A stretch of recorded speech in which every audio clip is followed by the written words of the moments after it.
their big guard acquisition of the offseason. And I think there's kind of a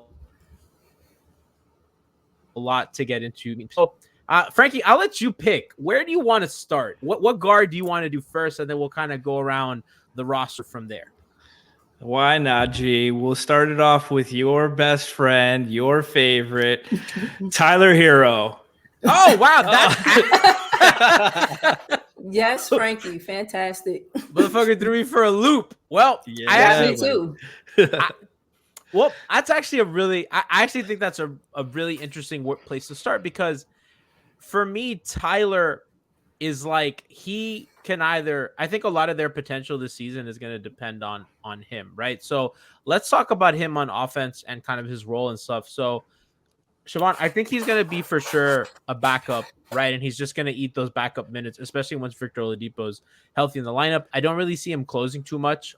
I really do think, I mean, I know that Spo likes the extra ball handling. So kind of depending on how his season goes, he might close some, he might not. What do you think he has to be this season for them to be successful? Well, okay. So when you say a backup, do you mean at the lead guard as a one or a backup two? Because I think, yeah, like you said, he's absolutely going to, not be starting. So when you say backup for who, and then I'll give you what I got. I mean, I think Spo just traditionally doesn't use backup like ones or twos. He just kind of has, these are two guards or three. I think as the roster currently stands, I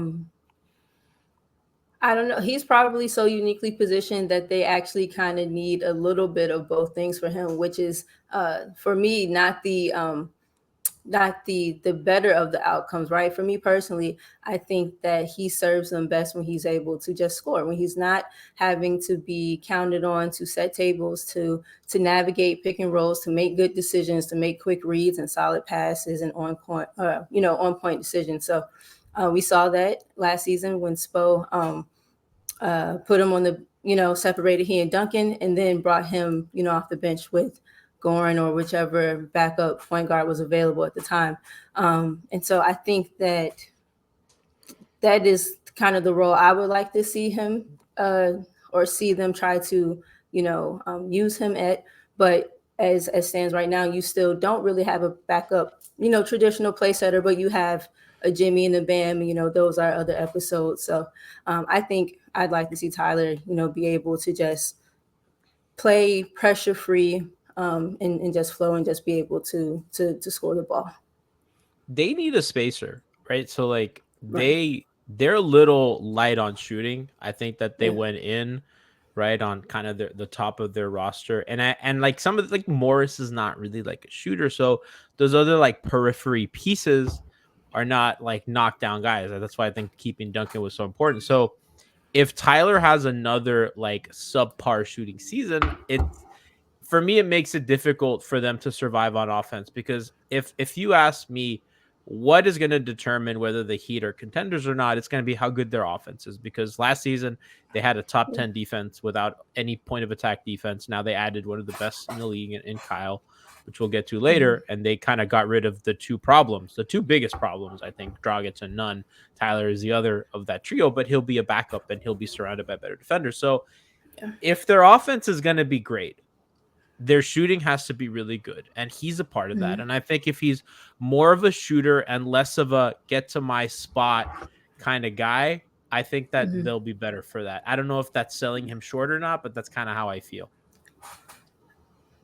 Yeah, it's playing to his strengths, like Siobhan said, Spo tried to get him into that lead guard role last year and kind of like had to because of the roster construction and all the COVID health and everything. But we saw that he still has a lot of growth to do in that department. He made strides and showed a lot of potential there.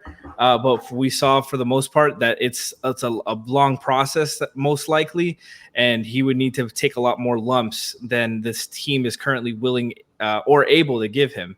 Yeah. And so right now, like Siobhan said, I feel like the best position would just be for him to be a scorer, and for the three stars to be the guys to look to set up everyone else and get everybody comfortable into their roles and handle most of the playmaking, which we'll talk about more when we go into Lowry and the backup one position. But I definitely see this team, like you said, they were top 10 last year, but it was kind of fraudulent. It was patchwork. I don't think any of us trusted the defense for long stretches, and especially against good offenses. But they have. Go ahead. Your point about though how Tyler scores, I do think is a kind of cool and kind of important distinction, right? Are you looking for him to be a penetrative, maybe floater type of getting in the teeth of a defense type of scorer, or should he be able to be reliably, thought on to just knock down open looks that he's going to get, at a more frequent clip than he probably has been? I think they might actually be a little bit better served, with him kind of doing a little bit more of the latter, right? Keeping it spaced, keeping, catch and shoot opportunities consistent. Yeah, like secondary ball handling and stuff like that. He can definitely. We've seen him handle that. We've seen him strive in that his rookie year. Secondary, creating off the catch, attacking closeouts. And, we saw his best parts of last season were when he was coming off pin downs and stagger screens and being able to make quick decisions that were easy for him and not have to, attack, not have to bend the defense, attack a bend defense. He's capable of doing that. He's good in motion. Like, I think when they get him moving, that's his best. And I think he's going to have a luxury this season that he didn't have last season because Dogie, Jimmy were out a ton, and that was really the extent of their ball handling. Now you add Lowry, right, who's going to be your primary handler. You have Jimmy and you have Bam a little bit. And Tyler is going to be able to be on the floor with one of those guys pretty much all the time. So that's going to take that, not to quote karate, a ball handling load off of our boy. And I think that he'll be able to pick his spots a little bit more economically. I was like, okay, I can get to this like in and out dribble to this pull up, in the mid range, right? I think he's good at that. And I think we shit on him a lot, and I think some of it's he's earned and some of it's just fan frustration. But one of the things I think he's good at, and we don't talk enough about, is his activity on the boards. Not that he's a good rebounder, but he really gets in there and he's active and he's getting hands on balls and deflections, and that stuff's going to help them. Lowry's a good rebounder. And I think if he has a little bit less of the other responsibilities, Siobhan, I think that he'll be able to focus on those other things like his activity and stuff like that, which I think is just going to be good for them. Yeah, he'll be able to, have a little bit more concerted effort on defense, just have more mental space and just energy to be able to give to other places. You're right. Tiffany in chat says third-dairy ball handling. It's a legit role for him. I was talking with our buddy Adam over at 5 Reasons, and he was like, well, who's, I think that the Heat's success is their contendership is going to depend on Victor Oladipo, which we can get to now. It's a good transition. And I said, I kind of agree, but I don't agree because I actually think Tyler kind of is a better litmus test for their offense than Depot because hands off balls, G is on a karate streak, says because I think Tyler is a better shooter than Oladipo. Oladipo's had kind of flashes of good shooting seasons, but not like a lot of consistent ones. And I think depending on Oladipo as a shooter, Frankie might be a little bit of fool's gold coming off an injury. So I think Tyler's probably going to be a better litmus test for this offense than Oladipo. Oladipo's more of like this luxury, this off the bench, explosive, get to the rim kind of guy. Lets him play more 3-guard lineups and stuff like that. That's kind of where I am with the two of them because I think that they're going to be in similar kind of bench roles this season. I like how you brought up this conversation with Adam, and then you said, that's a good transition. You brought it up yourself. That wasn't a good transition. No, because I thought, that's exactly. It's okay, though. It's all right. Just let it ride. I get what he's saying, because if Depot is 80% of who he was, that's a huge weapon off the bench. And that brings less pressure off of Tyler, brings less pressure off of Jimmy and Lowry to have to do all the playmaking and scoring and penetrating. That's another guy that could get to the cup, run a pick and roll, and play make and defend. Now we have the benefit of not having to have Duncan in an all defensive lineup at the end of the game. Yeah. You need to stop. Last year we saw Spo struggling to find that fifth guy all season to close out games. I think Vic is like the X factor. I think but I would not depend on him. There's a reason he only got the minimum. That's like, like a big bonus. I think he will play at one point this season. He is a better ball handler than Herro. I do agree with that. He's a better playmaker than Herro. It's just he's older, more experienced. He's had that role. He's played that role. And I think Depot is a big X factor, but as far as this team is currently constructed, I think Herro is far more dependable. Just health is the biggest portion of Depot's struggles here. Like Tiff said, Vic's going to be a test for how far they can go in the postseason. I agree. I mean, I think they're both going to be important. Tyler's going to be more of an innings eater in the regular season, and I think that. I think they're at their best. They're going to be able to use both, and I think a lot of 3-guard lineups are going to be a thing for them in the playoffs. I like what you said. They can have last kind of end of game situations where you don't have to have Duncan in, so you can go like Jimmy, Bam, Lowry, Wing, Oladipo, right? PJ, yeah, Keith. Whoever. I was like PJ insert, in case of whoever they bring, or you can roll that out with Duncan as well. And you can roll kind of with those 3 guards, Jimmy at the 4 and Bam at the, depending on, I mean, I think against the Nets, that's certainly like a viable option. Against Milwaukee, that might be untenable, but against a smaller team like the Nets or, teams like that, the Hawks, for example, I think you could get away with it a little bit. I know that they have some bigger guys, but matchups like that, I think. I'm Siobhan. We were kind of happy about the Oladipo thing because he came so cheap. I think offensively, like he hasn't shot over 40% from 3 once in his career. So that's why I mean, like it's hard to depend on that. But I think what he brings as a downhill guy, we saw at the end, like right before he got hurt, he has that explosiveness. He might be their best transition player. Like this is kind of funny. He has zip, he has speed. Defensively, he's active. He can switch. I mean, they're going to be able to switch so much stuff, especially like if it's like he and Lowry in the backcourt at times. You can switch a lot of actions. Teams love to guard screen now, and now you have 2 guys who can reliably switch those, which just like neuters a lot of modern offenses, right? Which is why so many teams do it. And if like a team like the Nets, I think that's important because you have a guy in Depot that you're comfortable pretty much switching on anybody except for Durant. And in reality, you're like no one can guard Durant. So I think you're in pretty good shape with that. I'm curious as to how you feel like he can help them on defense because I think the offense stuff we kind of already know. Well, so the offense, his offensive stuff and Tyler's offensive stuff, kind of just a little bit back to your last point about which one.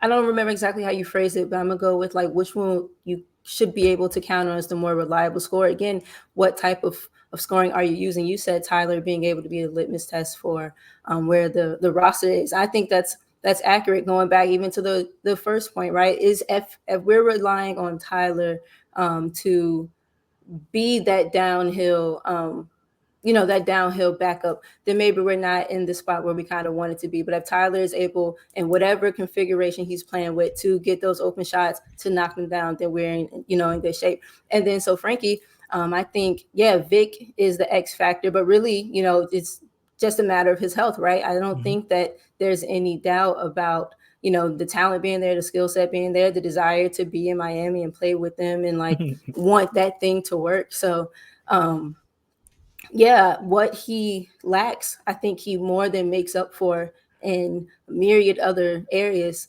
Like you said, downhill threat, tenacious, very incredibly active defender. So hopefully, yes, in whatever role Tyler's playing, he's able to catch and knock down and pick his, attacking moments off of rotations or what have you. And then whenever Vic is ready to come out of his avatar globe, hopefully he can give us, health and the things that we saw in those 4 games. And I think the 2 of them together, in backup roles or however they maneuver those pieces will be beautifully, will look really, really good together, could have really good synergy. Avatar Legend of Korra discussion on Stream Beat with the 3 of us next time. Oh, I'm so down. I didn't watch Legend of Korra. Oh, you need to, Siobhan. You'll love it. My hot take is I like Korra more than Last Airbender, and I love Last Airbender a lot. But Korra is like my favorite character in the Avatar universe. I She's know that I so didn't good. watch Korra, but I know that is a hot take based on just everything else that I've heard about comparisons of the two. It's a hot take. I know. It is I a don't hot think I it's a believe hot. it. I But don't I think kind it's a of hot agree. take. I don't think Okay. it's a hot take to say like Korra is your favorite character in like that universe because like she's popular, like she's great. You'll love Siobhan. I think you'll love her. She's so fun. Okay. All right. So guys, like for me, I think it gets untenable at times to play Jimmy, Depot, and Bam together in crunch time because they're Okay. two non-shooters or one non-shooter and one bad shooter and one shooter. Right. So I think that could get complicated for them, but I think that the versatility in their lineup, that's why I think like Tyler might close more because they like ball handling plus shooting, plus defense, but Tyler doesn't bring you the defense. Right. And then Depot kind of provides ball handling plus defense, but no shooting. So I think it kind of depends. Although if one of those guys is hot, do you not have Duncan closing? Do you not have? Duncan I like closing? Duncan closing, but they don't like Duncan closing, and that's been like Spo's thing. Do you have Tyler? Can you pull up Tyler's fourth quarter numbers and compare them to Duncan's? Because I know what you're saying, and we've seen it time and time again since the Big Three era. They would always close with Ray, and Ray is a good shooter. I mean, an all-time shooter, of course. Right. But Ray can handle a little bit, so they would close with him over Mike Miller and Shane Battier a lot. And they still do it with Tyler over Duncan, even though like I feel like Tyler. I just off the eye test and like faint memory of us talking about it, but Tyler didn't seem like he was that good in the fourth quarter this year. He didn't feel comfortable. He wasn't in his rookie year, and I'll try to get those numbers for you. In his rookie year, he was, and they relied on him. He had a lot of big moments in his rookie year. Mm-hmm. I just think that they just generally trust dudes who like can handle the ball late, and I think that for Eric Spoelstra, that's been like one of the most important things. Is like I need a guy that can handle the ball because they don't like getting stuck which they get stuck in the mud anyway. Yeah, with the revolving door of dribble handoffs, but that's or just ISOs. Well, I mean, the ISO thing is an all problem because they don't have anybody that's good at them, right? That's good at it, right? The hell? Yeah, because I think like. And maybe this is more of like a macro conversation, but I think that like people are so like out on isolation ball, and I get why, but there is a purpose and a utility for it. Absolutely. No, of course. But it's one of those things that if you have a nail, you need to hammer it down. If you have a screwdriver with that nail, you're not going to try to screw it in, and that's the Heat's problem. We got a bunch of screws on one nail. Exactly, and Spo tries to, Spo's favorite thing is to call the timeout down a possession and just call a timeout to call an ISO, and Jimmy's going to shoot a jumper 9 times out of 10, and it's going to miss a lot because he's not a great jump shooter. And it's like on the baseline. Yeah, fade away. Pray for a foul. It's one of those things. Like this is where Lowry's going to be a big help, and we can transition there after you look up the stats. But Lowry closing, and even if they don't choose Depot, they go with Herro or Duncan. Lowry is just that can hit the jump shot, can hit the pull up, can run a pick and roll, can make the quick decisions, can hit a spot up. You can run so much, like everything through Lowry besides like post ups, really. And even then, he can body up some smaller guys, but he's gonna throw that ass back, Shout out to Tiff. Yes, Tiff would have loved that. So for the 9-9 and the 2000. In the fourth quarter, Tyler's playing about 9.7 minutes, so almost 10 minutes. Pretty much almost the whole. That was another real problem I had with Spo last year. You just ride him until he's dead tired. Like, of course he's not going to close strong. Or like has no juice, no momentum at all. No legs. He's had like 3 negative plays. 40% from the field, 32% from 3. That sounds right. 1 assist, practically 1 assist in 9 minutes of fourth quarter ball. 1.4 rebounds. So that's not a lot.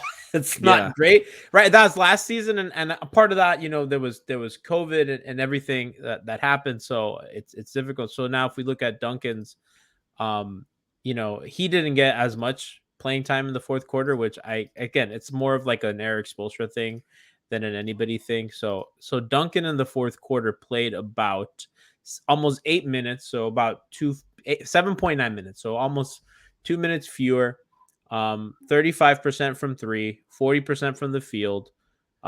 Similar counting stats except fewer turnovers. So I think that 35 from 3 is not that bad because in the fourth quarter, defenses tighten up and everything gets a little harder. So that's not too concerning. But I get it. And it was one of those things too, where if you're hunting for a 3 and the play's going to dunk, you only had one option with the dribble handoff. They didn't have many other shooters. No, even their good shooters weren't hitting shots last year. It was only Duncan, and that was mostly the second half when Duncan went supernova to get his numbers back. Supernova.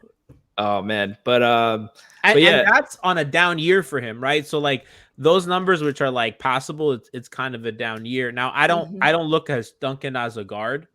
So I'm not. We're not going to discuss Duncan today in more length, but it was just kind of in the context of Tyler. Yep. So, I think I would like to move. Let's. You guys want to do Gabe or Kyle next? Let's go, Kyle. Let's go, Kyle. Go, so Kyle. Obviously, my boy, my shining light, my knight in shining armor.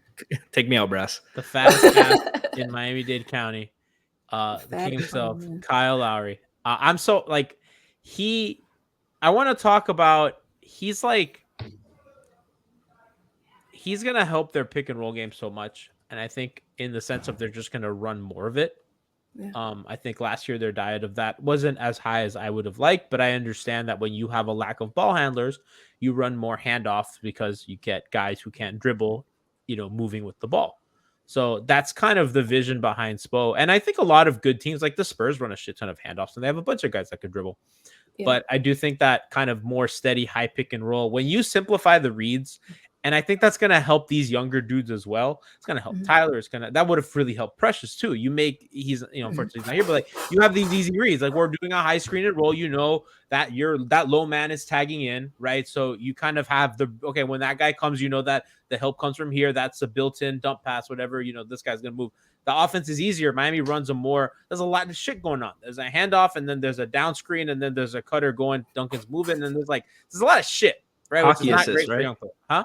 Hockey assist.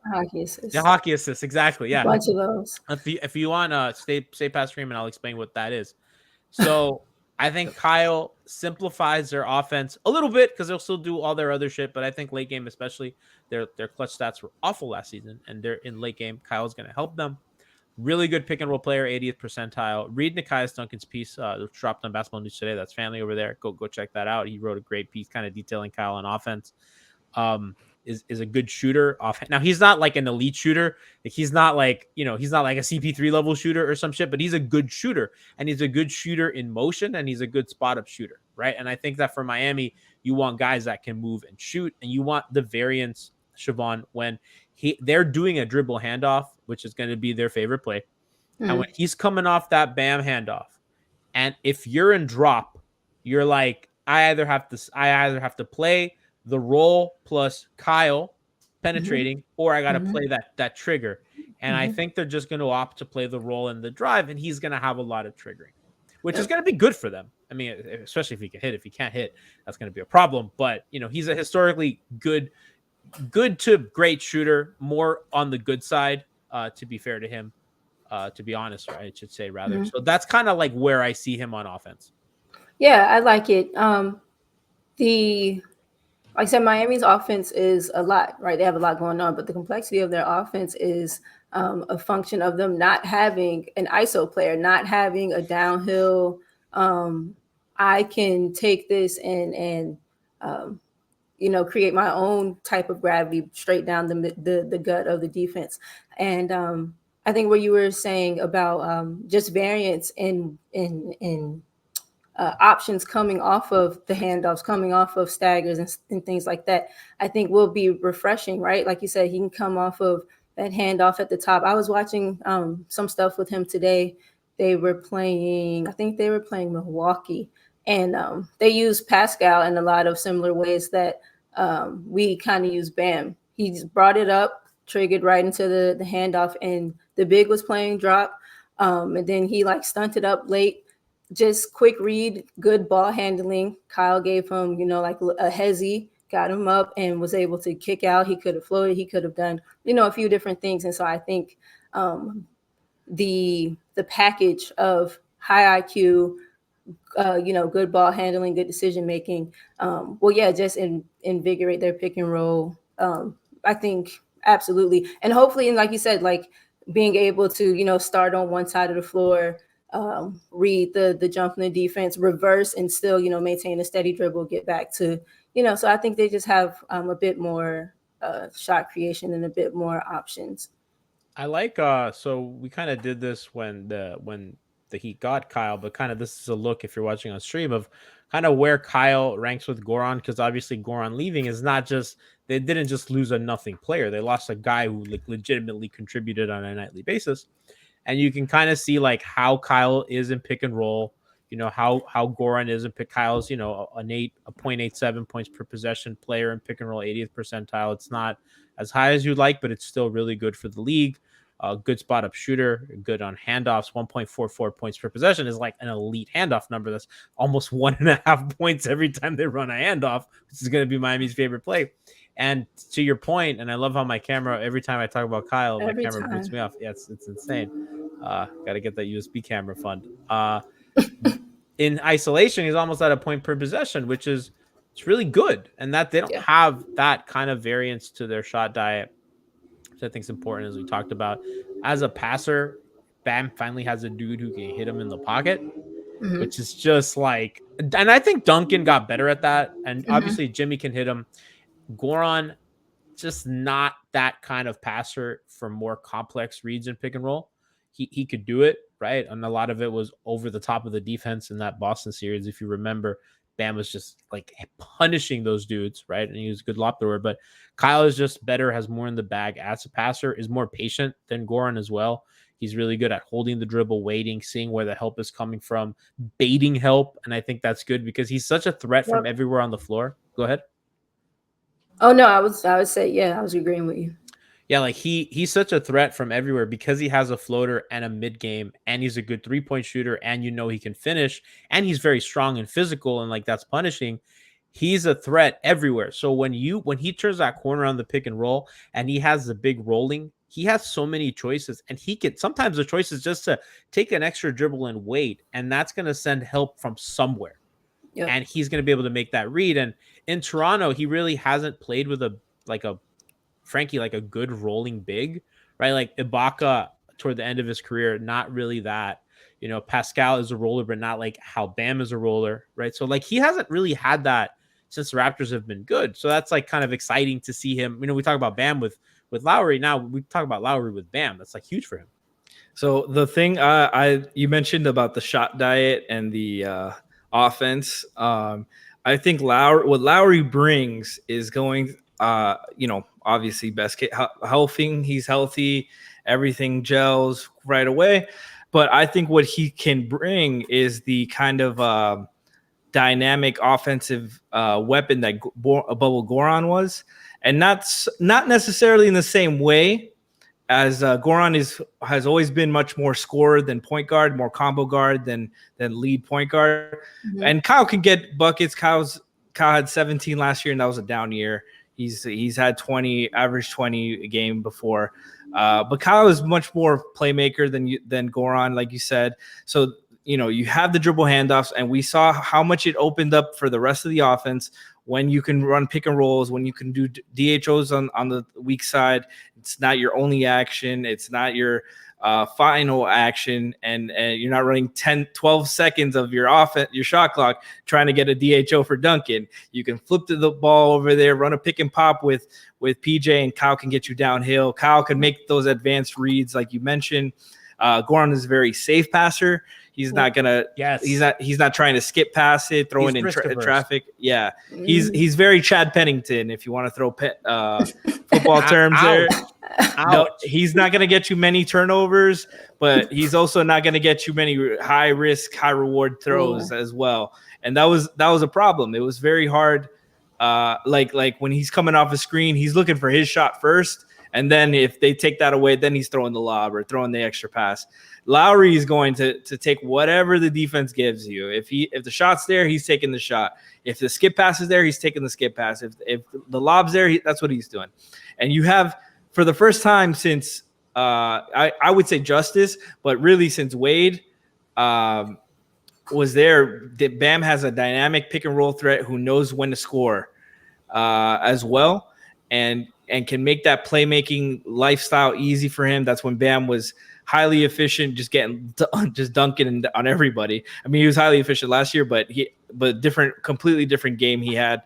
He's a much better finisher. He was 77% at the rim last year, and now he has a guy who's going to get him easier looks, make his lifestyle completely easy with his shot profile. And I mentioned this with Brian. Lowry's gonna set some fucking screens for fucking Bam, please. Yeah. And I swear Jimmy, to God, and Jimmy, yes. And they're going to be able to really. So the Frankie, I'm glad that you mentioned that, because the fun thing about that is that teams usually guard Duncan with their small dude. Yep. Right. So they throw a bit of a slower guy on whoever, Nunn or whoever. Now that's Kyle, and Kyle is going to be they're going to be able to put they're going to be able to match up hunt a lot better. Kyle's really good at that. If you remember in the Celtic Raptors series from the bubble, Kyle in those fourth quarters was like, where the fuck is Kemba Walker? Bring me that motherfucker, because I'm going to bowl him over. They were hiding him. They were putting him on like OG and shit. They in were the like, corner somewhere. No. You come set. You right get here. His ass over here. It was like Jimmy against George Hill. It's like, find me this small motherfucker. We want that action, Knicks. Let's go. So the bullying between a Kyle and a Jimmy type figure. Nope, you come here. Like it's good luck. Good luck. Right. And then if you hide a dude on Duncan, that's Miami wins. Now you're putting a shitty defender in their best actions. Yep.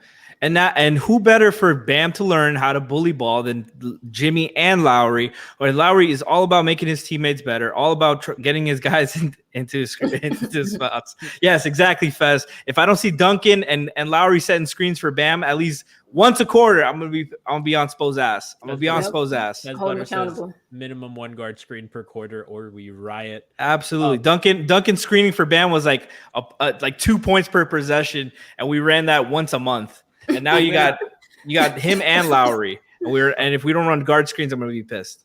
So 2 numbers real quick as we close out the Lowry thing. Almost 42% as a catch and shoot, 3-point shooter. 38% as a pull-up guy.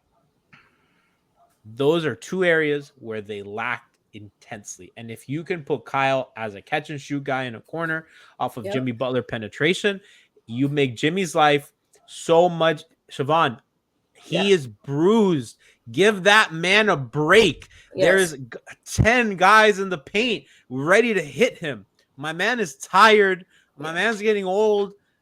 You stick a guy in the corner, that help is a little harder. You have to cheat a little bit. You got to split the difference.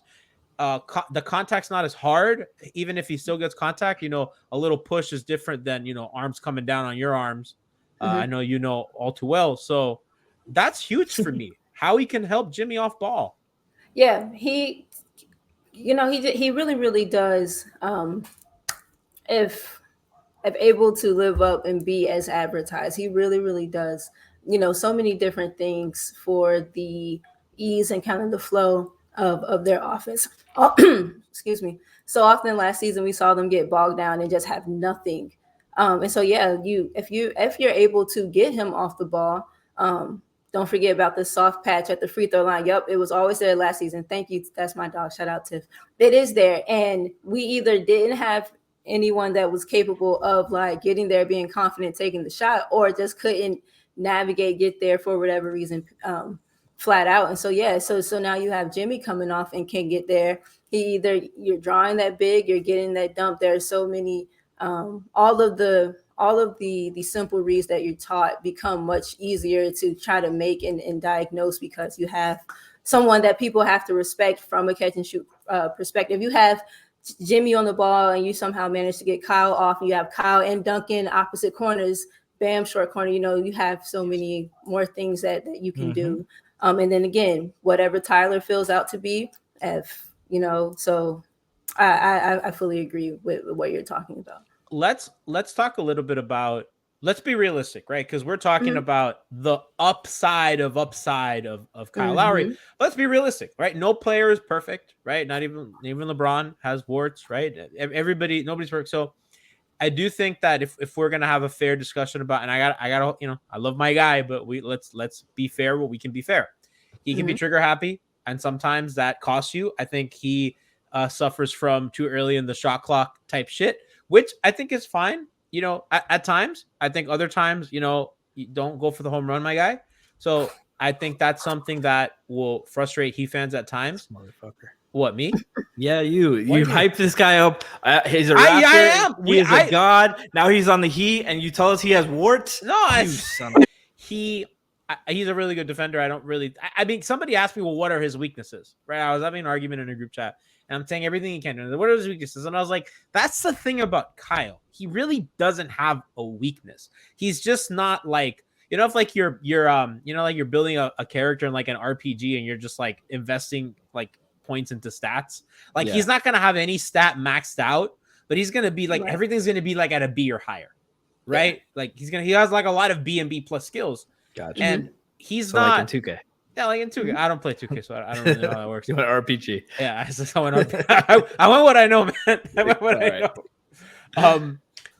I'm playing Fago, so that's I'm very in RPG mode. But there we go. So they he doesn't have like a discernible weakness. You can't pick on him on a switch because he's like a strong dude, right? And he can't get posted up. It's like it's a special skill. He's a good shooter, not a great shooter, but a good shooter. He is a very good pick and roll scorer, not a great one, but a very good one. He is a good isolation player, not a great one, but a really good one, right? So he has like all these things that this guy's like really good at. He's a really smart player. I think it was David Ramil on his podcast said, they might have an issue where, he's not like a super fucking alpha at the end of games, which that's fair, I guess. I mean, I think when it's counted, he has been. I think if you look at Game 6 in Golden State, my guy came out swinging. After he missed the buzzer beater, remember that he got blocked at the 3 in the corner. He took that shit personally. He came back next game, scored like 13 points in like the first like 5 minutes or some shit like that. That's the kind of guy he is. He has that dog in him. He's not the Kobe system late in games, right? That's not who he is, right? He's a little bit more like Jimmy in that sense. Like, what's the right play? But he's also, not afraid to take shots. So yeah, that's kind of where they are with him. He's like a jack of all trades, master of none.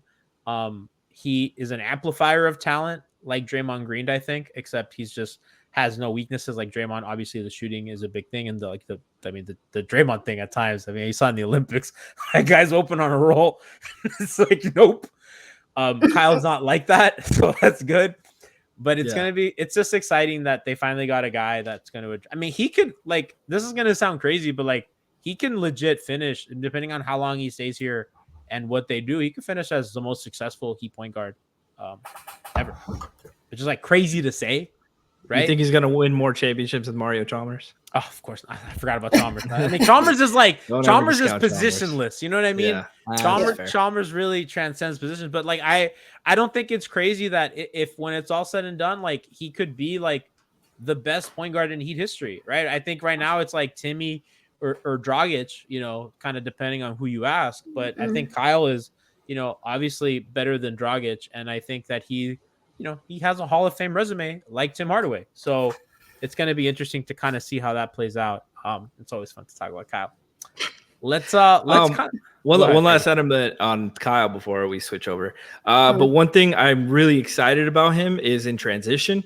We talked a lot at length about last season, the scoring spells that they couldn't, figure out, and they could never get consistent or even like a splash of transition scores, transition opportunities to help get some relief buckets, some easy buckets. Yeah. Kyle Kyle loves to do the pull-up transition, which, we'll see how much Spo loves that, but he can do. He's an outlet guy. He's a good rebounder, like you said. He's I want to see him pushing the ball in transition. We know the Raptors play a lot more up-tempo than the Heat, and Kyle is a big factor in that.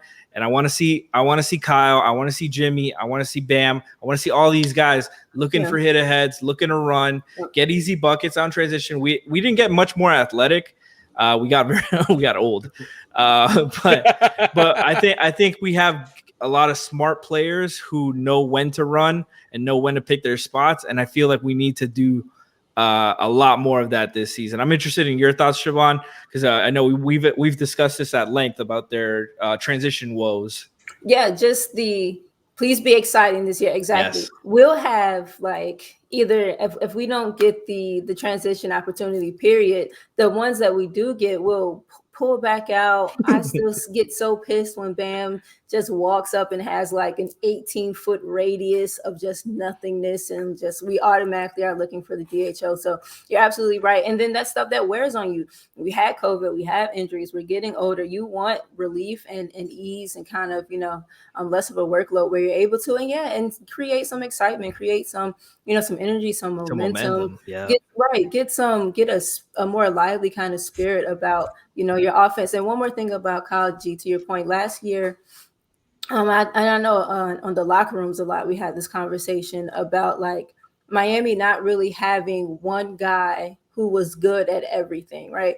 And so, Kyle, while not superb at anything, right, like you said, a lot of B's B+, yeah, a lot of B's and B pluses, and that's fine, because if you like, let's catch and shoot 3-point shooting, right, where he may be, let's say you're a B, you're other than Duncan, but the guys that we count on as scorers, or your stars rather. Sorry, Jimmy, I say is like a C+ at best, right? And so.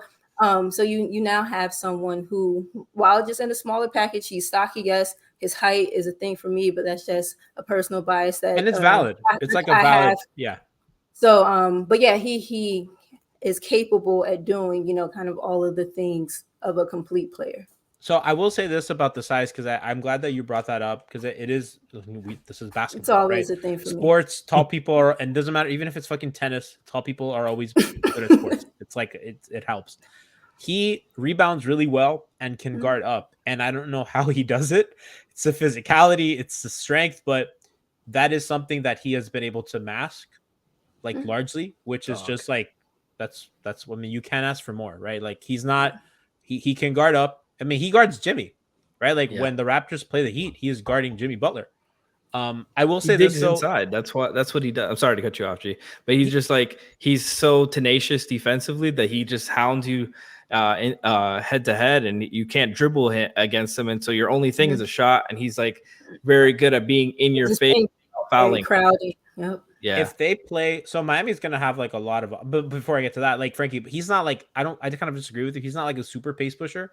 I think that he's like a normal pace pusher kind of guy. Like the Raptors were like middle of the league last season in pace, and he didn't. I just meant in comparison to but Dragic in theory, that's more of an Eric Spoelstra thing, right? Because like LeBron leaves here. LeBron like typically plays slow, and for all the pace and space shit, that he were like last in the league in pace those years, right? Like he's not. Eric's not like a play fast kind of guy, which is fine. I think sometimes I think the Heat were like, let's pick our spots where we want to run. Yeah. And he mentions that every training camp too, that he wants to get out and run this season. Everybody says that, right? And they've never fucking they're not even like an average space team. It's so annoying. Siobhan, how many coaches say that? Like you've played for like a lot of coaches. How many coaches say that shit at the start of training camp?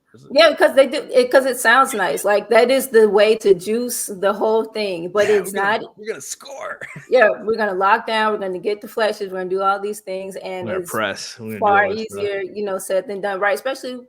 These guys are prideful. They take really good shape of their bodies, but like you are getting older, and it's okay. You can still be the peak of, your physique for your age or what have you, but you are still, getting up there or whatever. So yeah, they say it all the time and it sounds nice, but funny. LeBron himself specifically sems to never actually do that. They've played fast from the Lakers, which is funny. But that's kick aheads, right? That's not penetrating, dribbling, which is not, what you want. You want kick aheads and you want outlets.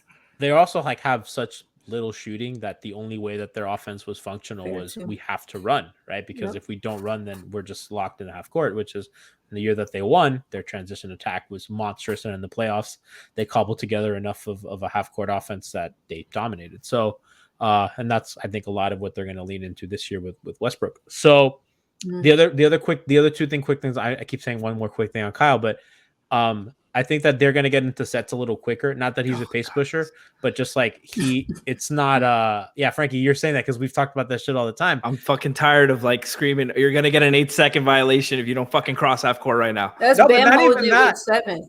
It's the walk up.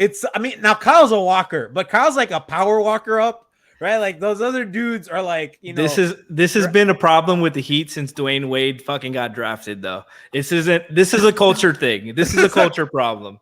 Kyle will get. I'm not saying that they're gonna like fucking trigger at 20 on the shot clock, but it's not gonna be 14. I promise you that. 12 and shit. Yeah, I was like, come on. And then you get one crack at the apple, right? Or one bite at the apple. And we're small. We don't offensive rebound, so there's that. You're fucked. Somebody switches that first action, and it's 8 on the clock, and Tyler's like, I gotta dribble. I gotta go. I gotta dance. No, man. It's just gonna. I hope that's an emphasis. Now, that part of that is coaching, part of that is players, and just general ads. I don't know. That shit can get contagious. Kyle is just they'll get into sets quicker. So that's just gonna be huge for them. And I think the truly the last thing is defensively, he can play the passing lanes really well. Now, I don't expect them to trap a ton this year. I think the trapping was a product of Nunn, Dragic, and Herro, right? And they just didn't, and Olynyk. And they're like, okay, Olynyk's one good thing is that he's a really good big when he rotates, but he can't do shit else on defense. So we're just going to lean into Olynyk being good at that. So KO, go, be tall, and then trap and rotate, and then bail our guards out. And it worked. Why are you saying, Because I can see them being very switch heavy and going under and stuff and not trapping as much. But I would kind of like with. I'd like it if they did. I would like at times trap more. Yeah. I like it. Yeah, if I would like it if they trap more at times, especially because, like you said, they did it as a source of necessity last year to hide bad defenders and to get stops that way and kind of scramble defensively. But this year, like, you have a lot more smarter defenders. You're projecting Kyle and PJ are going to be the starters around Jimmy, Duncan, and Bam, and like those two are very high plus defenders. And they're gonna, and they're like, if Duncan's the worst defender on the court, you're winning there. I think if Bam's not in the screening action to trap, I think they should probably try it, right? Because I think trapping with Bam is a disservice to a defensive player of the year candidate.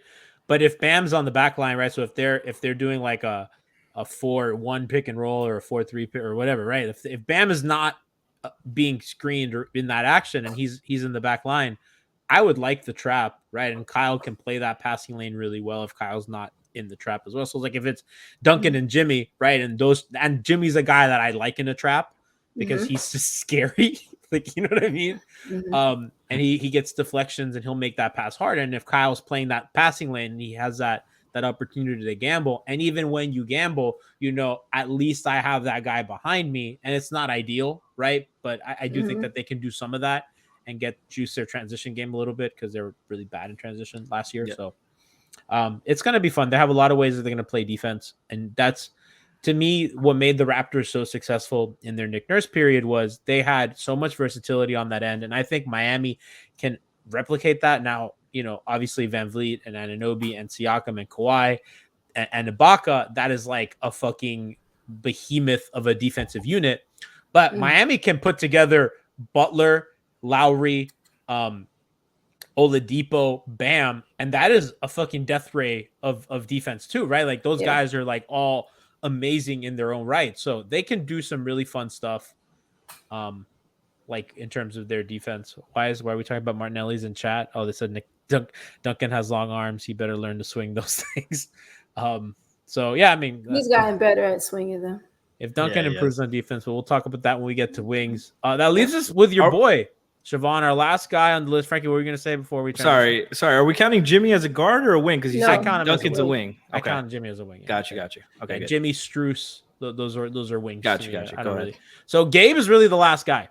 All right. And again, I said at the top of the show, we're going to talk about the two-way guys, with their own show, because there's quite a bit of them. And I don't think we're going to know till later anyway. There's still a training camp. So, obviously Garrett is really, really, really special. So yeah, we'll when we have the adequate information and when we're ready, we'll talk about the G League guys and the two-way guys later. Cause those guys are for sure going to play given they're pretty much playing down a roster spot.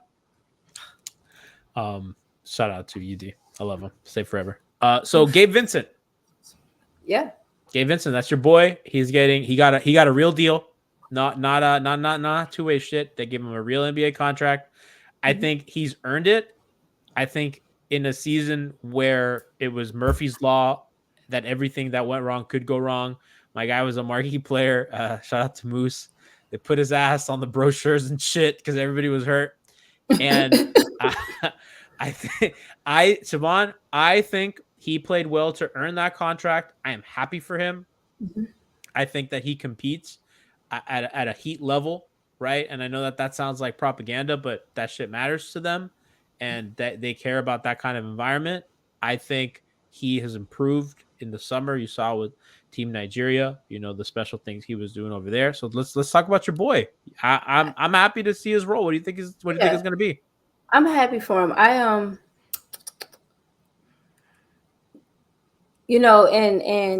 Miami is able to secure someone like him because of what they did in going to bring Kyle and his versatility in, right? You now have, and in my opinion, I think Gabe he's a solid ball handler, right? He's not going to get pushed around. He's not, kind of going to get bullied. He's stocky. He's a good frame. Gabe is smart. Yes, put some respect on Gabriel Namdi. Thank you, Ravi 8. And kind of the versatility of what they can put out there in offense. You don't need Gabe. Gabe is not your, super penetrative, getting all the way to the cup, type of guard. And then that's why you pair him with whatever Spo, dreams of. Sorry. But yeah, you get you across half court, trigger your emotions. If you want Kyle in and Kyle is coming off reading pick and rolls, getting downhill, cool. If you have Gabe in and you want to run some of your, your more familiar, your complicated sets, your motion sets, have him get it in, start your handoff, start your, what have you. And I became really enamored with him when they were playing Brooklyn last season. James Harden is a dynamic, all-time great type of, offensive weapon. And Gabe didn't back down. Like, he was in that dude's chest, as expansive as that is. He was up in there. He was over screens. He wasn't getting punked. He was there. James was making incredible shots. That's what he does. But, Gabe was there and he was smart. Back tips and just all these things. The intangibles that would seem propaganda-ish if they were not also visible. Like, to the eye, Gabe looks worthy of kind of, if I'll say it, in my opinion, I don't really care. I enjoy what he's done, and I'm excited to see what I think he can do. Pat said, he can handle the ball, he can run the offense, he can knock down, and he'll fight on defense. And I do think that he will get significant backup PG minutes, but they'll look different than what some of the other backup guards minutes might look like. So let's talk about like Gabe's role in terms of like, is he going to be a backup point guard or not? Because I think he makes the most sense if you're going to put like pigeonhole that role into somebody. But kind of what we said at the top, like Eric, just everybody makes fun of me when I call him Eric. I don't know why I do that. It's Spo, but fine. I call him Eric. Yeah, I don't know. I think about it every time I say Eric. I sound like Ethan. Because Ethan, no, yeah, I think you were the one that called me out on it when I did it the first time. Nah, maybe as a joke, but I don't remember. Yeah, I mean, because media people always call him Eric, and I don't know, I got used to it. Okay, whatever. But yeah, Spo, he's never been like a backup point guard type, right? Like I think Bano is like really one of the few examples. What about Norris? I was about to say Norris was a backup. Norris. Norris and Bano are like, that's a fucking backup point guard. Yeah. And I guess a little bit with Shabazz, but that like went sideways pretty quickly. Oh man. That's also a lot of that has also been roster construction, where they've been trying to develop a combo guard into a point guard, whether it was Tyler Johnson, Rodney McGruder, I mean Chalmers too, because Chalmers was a combo guard that they were like, be a point guard, please, because we don't have one. Dwayne, but they did the opposite with Dwayne. He's like, yo, you're a point guard, and then they're like, very quickly, nah. Yeah. Yeah, but with Gabe, I think he's gonna be an innings eater. He's gonna take a lot of minutes this season and just get us to the playoffs, try to get us healthy. which like Shaban did a great job breaking his game down. He showed a lot defensively, which we didn't know about coming into last season. He was profiling as a high volume shooter and scorer in the G League and in college. The guy would just get buckets and hit threes. And then last season, he just became an all defense and couldn't hit a shot. And he, like Shawan said, he did a good job getting us into sets, getting our actions when injuries or whatever be damned. Like my biggest concern for Gabe is just trying to find that offensive role, because I feel like in a best case scenario, Kyle and Jimmy are going to be staggered throughout and play 48 minutes, one of them on the court at all times, and whichever one's on the court is going to be handling most of the playmaking, with sprinkling in Bam as well. And we saw last year as well. We haven't talked about it. You'll talk about Jimmy in the wings portion, but Jimmy did a lot more of DHOs last year too, and he excelled there. So that was another element we added to the offense. My concern with Gabe isn't him being able to play 15 minutes or anything like that. He can play 10, 15 minutes and be solid enough. He's not going to be a hindrance on the team defensively.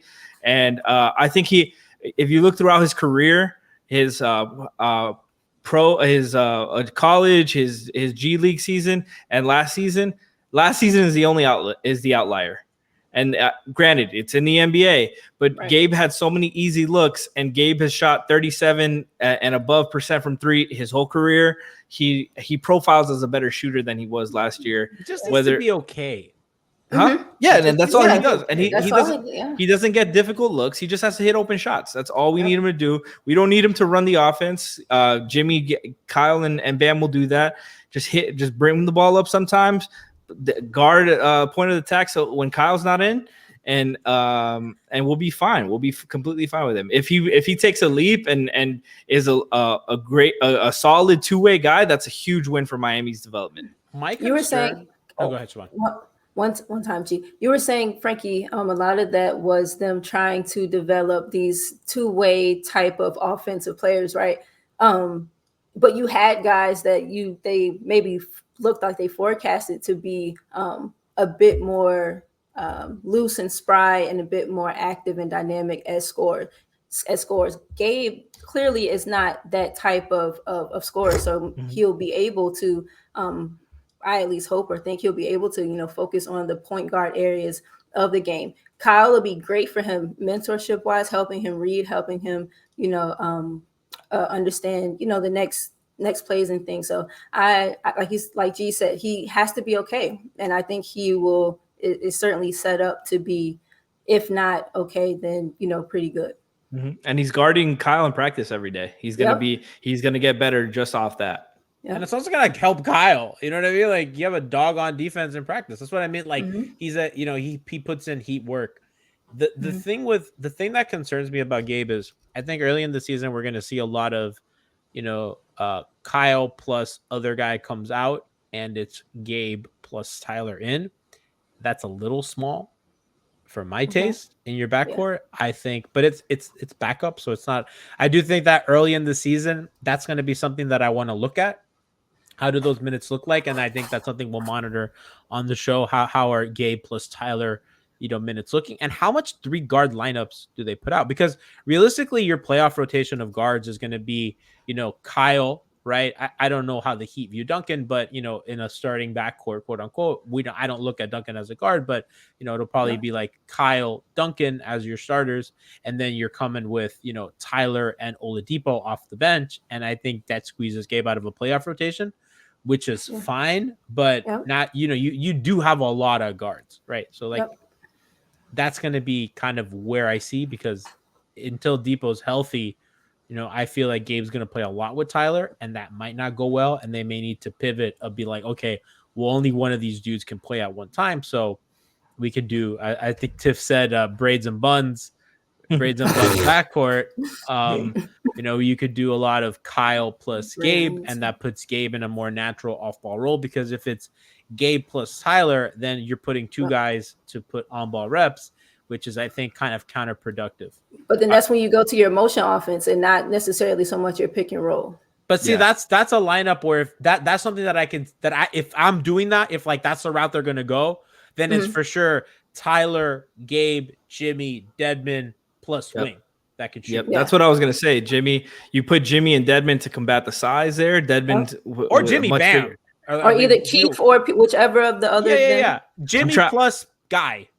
We saw Jimmy and Dedmon have a lot of chemistry. So I'm going if you're saying to for Gabe and Tyler to come in together for Kyle and Duncan, per se, I'm coming with Dedmon too, and you can play Bam there, of course, for a little bit, but I'm getting Dedmon in eventually and letting Jimmy and the bench run some minutes together, and then you can sub Jimmy out with Kyle and you run 3 guards or take one of these guys out and mix and match a little bit. But you have pieces to combat all these issues. My concern with Gabe isn't Gabe's fault at all. It's the 65 games that Kyle Lowry probably plays this year for health reasons, for some injuries and back-to-backs. Who's the point guard? 65. For the 65 games that Lowry plays, the 17 or so games that he doesn't play.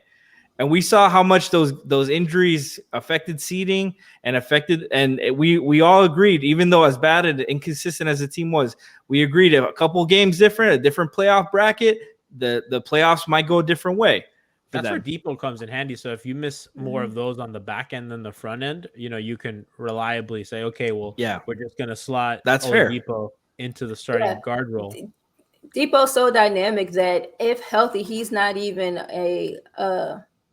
he's like an extra luxury. Like he's your second best guard. Opens up so many other things. Exactly. High end is your second best guard. Yeah, high end is incredible. Yeah. I think the most interesting thing, like once we get like to March and shit, is we're gonna have conversations. Well, who's been better for them, Oladipo or Tyler? And I think that's gonna be if these discussions are close because they're both good. I think that the Heat are going to be legit. They're going to be looking at like the championship with a bullet, right? Like they're going to have a loaded weapon because that's going to be a lot of fucking guard depth, a lot of guys that can do a lot of things. And you're going to have, more importantly, a lot of lineup versatility. Mm-hmm. I'm curious to see how much 3 guard they play out. Now that's the Eric Spoelstra special. Now I used to, in the Big 3 era, I loved 3 guard. Because it was Dwayne Wade, Ray Allen, and another really good shooter. I've liked it a lot less when it's Dwayne Wade, Tyler Johnson, and other guy that they picked up off the street. Rodney and then Magruder. last season, Rodney Magruder. And then last season when it's like the corpse of Goran Dragic and Kendrick Nunn and Tyler Herro, right? So there's been a lot, but now they can legitimately do some fun shit. It's like Tyler, Oladipo, and Lowry. And now we're talking, and you put Jimmy at the 4 and then Bam, or you could put PJ and Bam or whatever permutation of that lineup that they throw out there. But they're going to have options. And I think when you give a really, really good coach options and they have buy-in, like Kyle's a vet, right? Like Jimmy's a vet. Bam is, these guys are, I don't think they're going to have Dion problems where they're not getting buy-in from guys. Yeah. And PJ said he was surprised by the deal, but seems to be like a buy-in dude. I just thought that was interesting. Yeah. PJ, but these guys are vets that want to win. Bam's guy. That's Bam. I love how everybody said Bam's my guy. Bam's my boy. Bam's my. He's everyone's friend. Like, damn, how does Bam know everybody? My son. Good for him. Bam. One thing about the 3 guard lineups that you mentioned, G. Bamonte. I was like Bamonte. Is that the successful lineups that you mentioned, the Wade, the Ray included, those guys can guard multiple positions. Well, Ray can't guard anybody, but offense was so fucking good that it didn't matter. Ray was big enough that he could guard a 2 or a 3 and not get bullied. Put a little size on these guys. Yeah, he's not beating anybody in a foot race. He's not guarding any fast guys. When Ray Allen dunked for the first time as a member of the Heat, I was like, I did. I was at that game. That was Dave Chappelle joke. I did not know he could do that. No, but it was the problem is since the Big 3, they've had too many one position defender guys. Yeah. Nobody could guard. Tyler. They had 6'4" 2 guards that couldn't handle and couldn't do anything but fucking once in a while, one be a one-trick pony. You know, you had your Tylers, your Waynes, your Rodneys, your Deons, all Tyler? 6'4". Yeah, exactly. And now they have Kyle can guard 1s and 2s. Depot can guard 1 through 3. Those 3-guard lineups, I can live with those. Yeah, for and sure. so you're talking defensively, and same thing, Wade, Ray Allen, and wherever other guard that is. Those are elite offensive weapons too. So you have, since then, you have not had the talent at the talent and proposed depth at the lead guard, the hypothetical lead guard position. So yeah, defensively, they have not been able to do some of the things that they were able to do back then, and same thing offensively because they just have more talent now. And your bigs were Chris Bosh and historically great rolling big men in Birdman Anderson, right? So you had like this elite roller who knew Mike Miller. Mike. Yeah, you had size at the wing Shane. spot. LeBron, Miller, Shane, guys that weren't going to get bullied around like that. Yep. I'm excited. I mean, I think that some people nationally are shortchanging the Heat. I understand why they feel that way. I think that this team's going to be fun and exciting. I think if you look at them on paper, you're just like, well, they don't have this dynamic scorer that's going to fucking carry your ass through there, right? They don't have a Jason Tatum or a Zach LaVine or whoever the fuck you want to say, but they have a lot of really good fucking basketball players that know how to fucking play basketball. And they've really shored up a lot of their weaknesses. Now you can say, you know, they're a little small, which is true, but I think that their small guys play big, and I think they play tough, and I think they play strong. They've really shored up that stuff. These guys are going to be physical. I think they're going to have a physicality that they didn't last season. Oh, yeah. I know that they got older, but the other old guys that they had were fucking old. Like Andre was kind of cooked, right? And, you know, some of these guards, you know, bringing back Depot healthy, that's a dynamicy that you didn't have. Kyle, we've talked about that a ton. So I'm really excited. I'm excited. I think that they're going to be good, and it's going to be fun to see. And look, you know, last thing on the way out, you know, people talked about Rondo potentially being here as a backup. I'm out on that. I just don't think adding that ingredient of a wild card shooter is just going to help them. I think you have a team of guys that I like. All right, Pat, this is all you need to know. I like all these guys on the team. Don't make me root for another Dion situation. Hassan, you got rid of all these guys. Rondo is a borderline Hall of Famer, arguable, whatever. I don't want to get into that discussion. I don't give a shit. He's a 2-time champion. He's got his resume is very impressive. Yada yada yada. Right. Fuck Rondo. I don't want to see him in a Miami Heat uniform ever. Yeah. Also, reward Gabe. Yeah. Yes. This feels like a group of people that like should play well together, that like almost belong together. So let them, like, throwing Rondo in there just feels like a random kind of spice that you thought you were about to like fuck it up with, but you ended up like messing the whole dish up. So yeah, I think it's intriguing. Like in Rondo's definitely salt. You put too much, he's just gonna ruin it. Yeah, don't oversalt your food. Nutmeg or something extra pungent. little fresh nutmeg is always nice.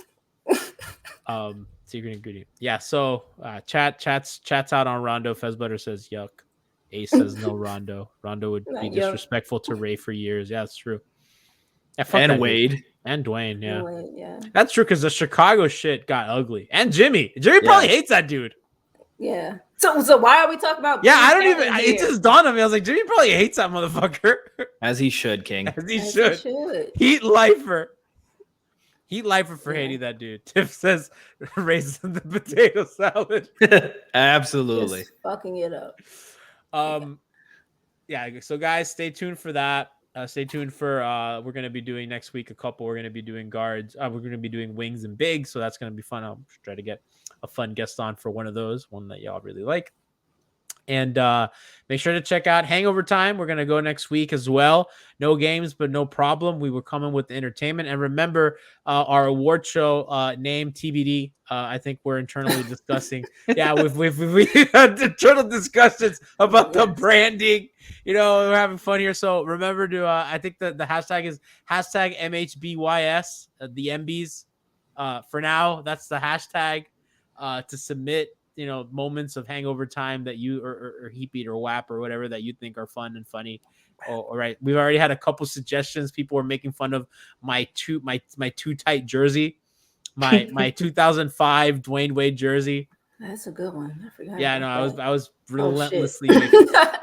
You know, when it's not, you know, fatal to have a watch party, I may wear the too tight jersey to the watch party. I think that would be Boom. fun. There you go. We can have a lot of fun with that next season. I'm so excited for you guys. Thanks for sticking with us this season, and we're gonna keep going. The train don't stop.